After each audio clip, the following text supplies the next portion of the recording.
بسم اللہ الرحمن الرحیم۔ السلام علیکم، میں ہوں غفران احمد چشتی اور آپ دیکھ رہے ہیں حق نیوز۔ سب سے پہلے نیوز ہیڈ لائنز۔ حکومت کا 18 جنوری سے مرحلہ وار تعلیمی ادارے کھولنے کا اعلان۔ پہلے مرحلے میں 9ویں سے 12ویں جماعت تک کلاسز شروع ہوں گی۔ پرائمری تا 8ویں کلاس 25 جنوری یونیورسٹیز اور کالجز 1 فروری سے کھلیں گے۔ اساتذہ کو 11 جنوری سے تعلیمی اداروں میں آنے کی اجازت ہوگی۔ بورڈ کے امتحانات مئی اور جون میں ہوں گے۔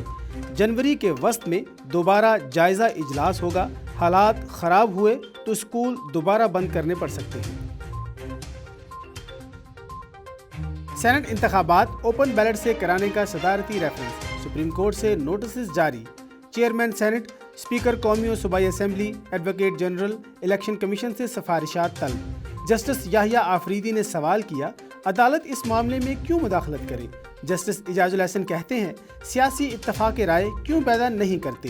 کیس کی سماعت 11 جنوری کو پھر ہوگی۔ وزیر اعظم کی زیر صدارت اہم اجلاس، وفاقی وزراء، پارٹی رہنما اور ترجمانوں کی شرکت۔ پی ڈی ایم کے ممکنہ لانگ مارچ اور استعفوں پر مشاورت۔ منی لانڈرنگ کیس، شہباز شریف کی پھر میڈیکل بورڈ بنانے کی استدعا۔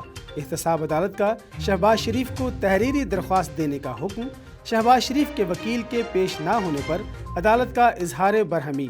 سماعت 6 جنوری تک ملتوی۔ عدالت میں شہباز شریف کا نواز شریف سے ٹیلی فونک رابطہ۔ ملاقات سے منع کرنے پر سعد رفیق اور خواجہ احمد حسان کے درمیان تلخ کلامی۔ احسن اقبال کہتے ہیں، وزیر اعظم کے پاس 31 جنوری تک مہلت ہے، استعفیٰ دے کر گھر چلے جائیں۔ استعفیٰ نہ دیا تو نکالنے کے لیے عوام کا سمندر آ رہا ہے۔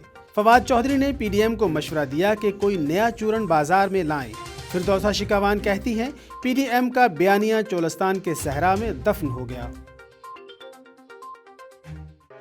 پیپلز پارٹی کو اپنے ارکان اسمبلی کی وفاداریاں مشکوک ہونے کا خدشہ۔ ذرائع کے مطابق مختلف شخصیات کے پی پی ارکان سے رابطوں اور ملاقاتوں پر پارٹی قیادت کو تشویش۔ پیپلز پارٹی کی اعلیٰ قیادت کا ارکان سندھ اسمبلی سے فوری ملاقاتوں کا فیصلہ۔